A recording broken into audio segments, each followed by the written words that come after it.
घूंघट वाली बहू के मूली के पराठे। माँ, मैं सोच रही थी क्यों ना आज सभी के लिए मूली के पराठे बना दूं।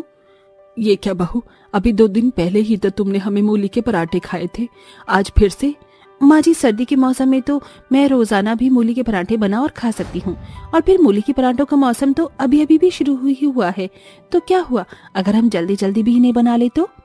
अब मैं तुझसे क्या ही बोलूं बहू, अगर तेरा इतना ही मन है तो तू बना ले। वैसे आज रीमा को अपनी सहेली के बर्थडे पार्टी में जाना था, और कल को तो तुझे भी मोहित के साथ उसके बॉस की शादी में जाना है, तो क्या ऐसे में मूली के पराठे खाना सही रहेगा? अरे इसमें इतना सोचने की क्या बात है? अब मैं तुझे कैसे समझाऊं? अरे उन्हें खाने के बाद जो जहरीली गैस निकलती है, अगर वो पब्लिक के बीच में निकल गई तो क्या होगा? अरे माँ जी, सीधी सीधी बोलिए ना कि आपको खतरनाक पाद आने का डर है। अरे कैसे बदतमीजों की तरह बात कर रही है। अब इसमें क्या बदतमीजी है? अरे माँ जी, क्या अमीर लोग पाद नहीं मारते हैं, या उनके पेट में ये बदबूदार गैस नहीं बनती है? हे भगवान, जरा धीरे से बोल, कोई सुन लेगा। माँ जी, सभी पाते हैं तो इसमें इतना छिपाने की क्या जरूरत है? बेशरम, ये ऐसे मेरे सामने ही तो संगीत बजा दिया तूने।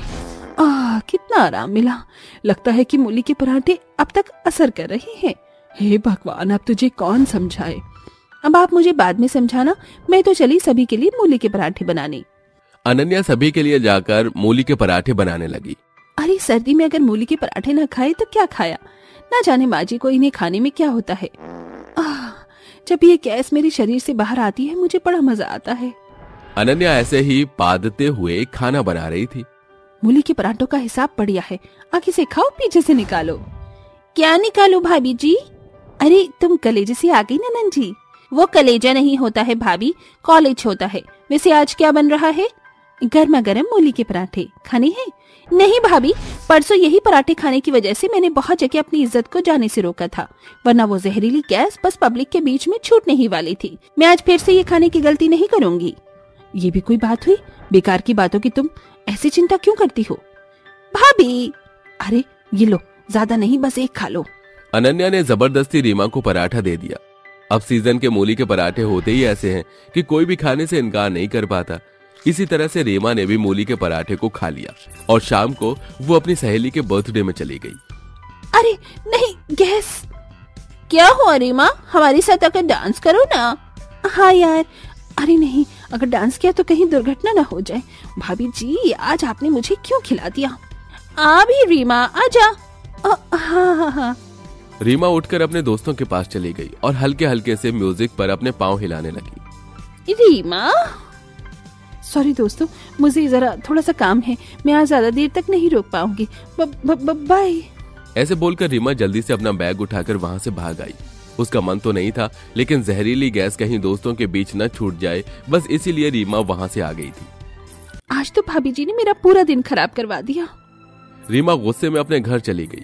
अंजना ने उससे काफी बार जल्दी लौट आने की वजह पूछी, लेकिन रीमा ने किसी को भी कुछ नहीं बताया। इसी तरह से एक दिन और बीत गया और आज अनन्या को अपने पति के साथ एक बिजनेस पार्टी में जाना था। मैं तो उन पराठों को कितना ही क्यों ना खा लूं, लेकिन मेरा तो इनसे मन ही नहीं भरता है। अरे अनन्या, तुम अभी तक तैयार नहीं हुई? बस मोहित जी अभी पराठा खा लो, मैं तैयार हो जाऊंगी। किस चीज का पराठा है ये? एक मूली पड़ी हुई थी तो मैंने उसी का पराठा बना लिया। अरे नहीं, क्या ऐसी खूंखार चीज तुम्हें आज ही खानी थी? अब इसमें क्या खूंखार है, जरा बताइए।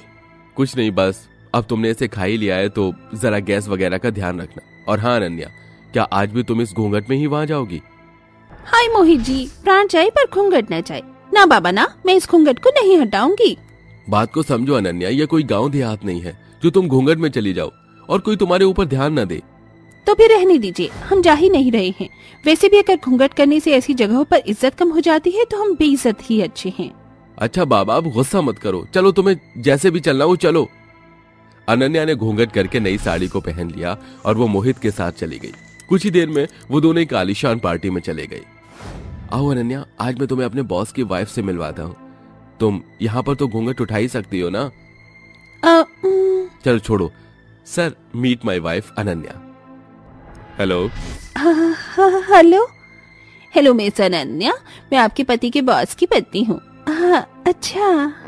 क्या कर रही हो Ananya? What the hell? Oh gosh! Madam शांत हो जाइए। ये क्या हरकत थी मिसेस मोहित? हमने क्या किया? अरे क्या आप नहीं पाते हो? यही तुम कैसी बातें कर रही हो, गवार औरत। तो पाद मारना भी गवार कहलाता है? अरे मैडम जी, ये जो आप सूट बूट पहने घूम रही हो ना, और पाद से इतना अलकसा रही हो जैसे कि आप अनर्थ हो गया हो। ये मत भूलो कि आप दोनों भी पादते हो। ये क्या बोल रही हो मोहित? माफ कर दीजिए बॉस, मुझे लगता है कि इससे पहले कोई बड़ा बवाल बने। चलो अनन्या, हम यहाँ से चलते हैं। अरे लेकिन क्यों? अभी तो हमने खाना भी नहीं खाया है। इतनी जहरीली गैस छोड़ने के बाद भी तुम्हें खाना खाना है? ये गैस तो मूली के पराठों का कमाल है, वरना हमारा पेट तो अभी भी खाली है। अनन्या चलो मेरे साथ। मोहित अनन्या का हाथ पकड़कर बाहर अपनी गाड़ी में ले आया और वो दोनों वापस से घर लौट गई। आप इतना जल्दी क्यों आ गए? तुमने काम ही इतना अच्छा किया कि मुझे लौटना पड़ा। अब मैंने क्या कर दिया? अरे अनन्या, तुम समझती क्यों नहीं हो? गांव देहात के आगे हमारे शहर के तौर तरीके बहुत अलग हैं। जानती हो, हमारे शहर में ऐसे सरेआम गैस छोड़ना बहुत ही बदतमीजी समझी जाती है। मैं मानता हूँ कि ऐसा सब करते हैं, लेकिन कुछ काम पर्दे के अंदर किए जाते हैं। पहले तो गांव में शौच वगैरह भी खुले में ही कर लिया करते थे, तो क्या वो तरीका सही था? नहीं। तो ये मसला भी कुछ इसी तरह है। तुम देखना, आगे आने वाले समय में गांव के लोग भी तमीज सीख ही जाएंगे। अभी उन्हें समझ आया कि शौच खुले में नहीं, शौचालय में करना चाहिए। ऐसे वो ये हरकतें लोगों के बीच करनी छोड़ देंगे। अब तो मेरी बात सुनो, मैं ये नहीं चाहता कि तुम मूली के पराठे मत बनाओ या फिर उन्हें मत खाओ, लेकिन प्लीज उन्हें खाने के बाद जो होता है उसे कभी किसी के सामने मत करना। अब तुम कुछ समझी? मैं समझ गई। माफ कर दीजिए मोहित जी, मैंने आपके बॉस को नाराज कर दिया। कोई नहीं, मुझे ही तुम्हें समझाना चाहिए था। चलो अब अंदर चलते हैं। आज मैं तुम्हें घर में ही दावत खिलाऊंगा। आप मेरी गलतियों को माफ करती हो तो आज मैं भी आपके लिए कुछ करना चाहती हूँ। अब मैं भी इसी शहर के रंग में रंगूंगी, क्योंकि मेरी माँ कहती थी जैसा देश हो वैसा भेष, रखने में ही भलाई होती है। बहुत अच्छे। मोहित अनन्या की बात पर खुश हो गया। उसके बाद दोनों पति पत्नी घर के अंदर चले गए और मोहित ने घर पर ही ढेरों पकवान मंगवा लिए। अब अनन्या भी किसी के सामने जहरीली गैस नहीं छोड़ती थी और अब सभी खुशी खुशी रहते थे। लेकिन हाँ, अनन्या को आज भी मूली के पराठे बनाना और खाना बहुत पसंद था। उप्स, किसी ने नहीं देखा। ससुराल में बहू का पहला दिन। बहू, नजर न लगे, कितनी सुंदर लग रही है। आजा, जल्दी से नीचे आजा, सारे मेहमान इंतजार कर रहे हैं। आ रही हूँ माँ जी। माँ जी, क्या मुंह दिखाई की रस्म के लिए ये इतना भारी लहंगा पहनना जरूरी है? बिल्कुल बहू, वरना तू भी बाकी की लड़कियों में ही ना मिल जाएगी। बहू को तो सबसे अलग दिखने के लिए ही ये भारी भरकम कपड़े पहनने ही पड़ते हैं।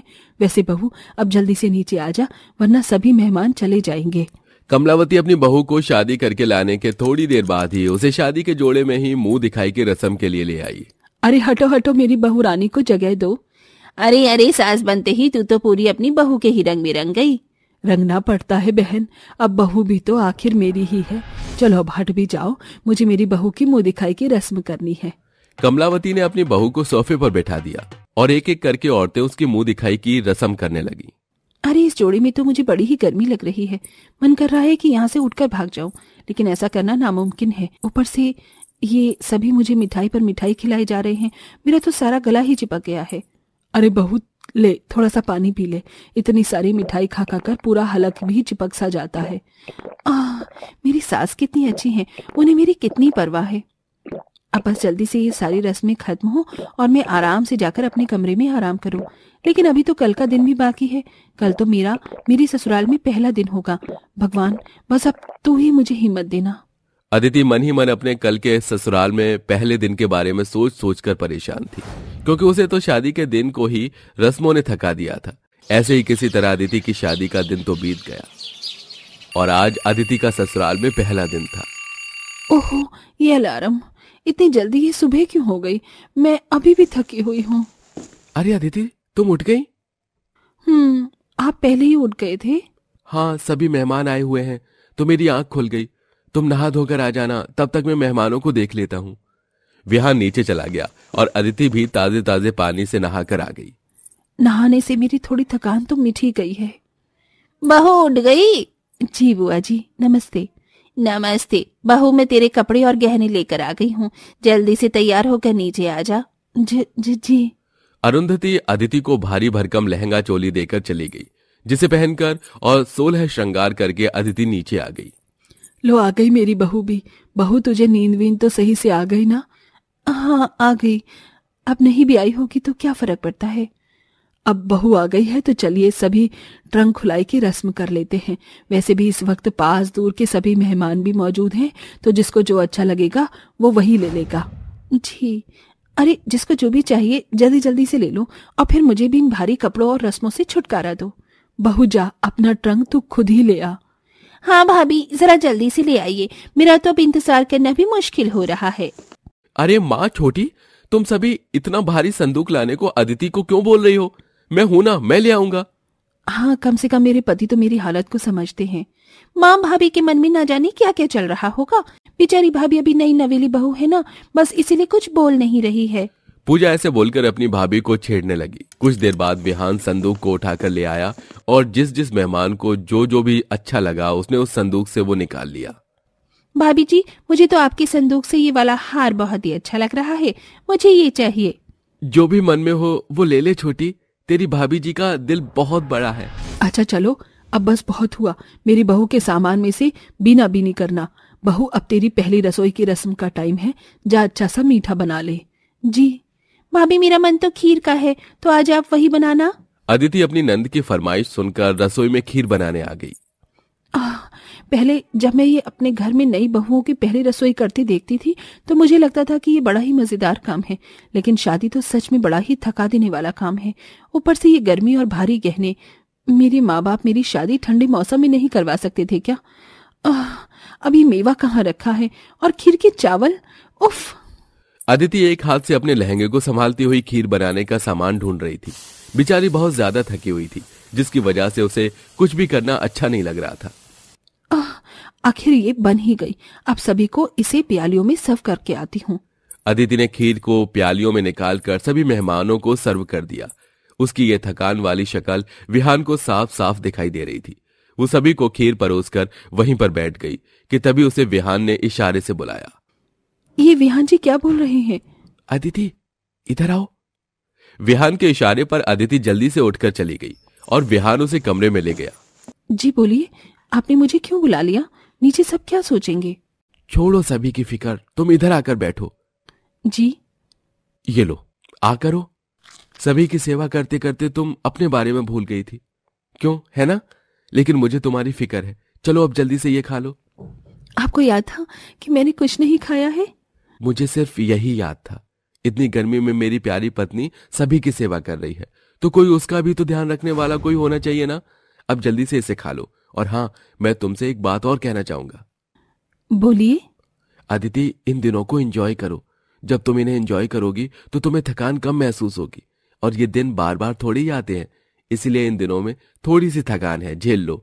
आगे को यही दिन यादें बन जाएंगे। आपने सही कहा विहान जी, शुक्रिया मुझे हिम्मत देने के लिए। मैं बेकार में ही थकान को महसूस कर रही थी, जबकि ये दिन बार बार थोड़े ही आएंगे। इसका मतलब मेरी बीवी समझदार है। चलिए, अब बहुत बातें हो गई, अब मैं नीचे चली जाती हूँ, वरना सभी मेहमान परेशान हो जाएंगे। विहान ने अपने हाथों से अदिति को खाना खिलाया और खाना खाने के बाद अदिति नीचे आ गई। अदिति बहू कहाँ थी अब तक? ये ले, तूने खीर इतनी लाजवाब बनाई कि हम सभी का मन खुश हो गया। मेरी तरफ से तेरा शगुन।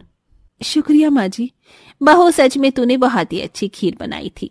मैंने तो पूरी 3 कटोरियां खाई। ये ले बहू, मेरी तरफ से शगुन। सभी ने अदिति को उसकी पहली रसोई की खुशी में शगुन दिया, और ये सब कुछ पाकर अदिति भी बहुत खुश हुई। अब वो अपनी थकान को नहीं बल्कि सभी लोगों की खुशी को देख रही थी और उस लम्हे को पूरी तरह जी रही थी।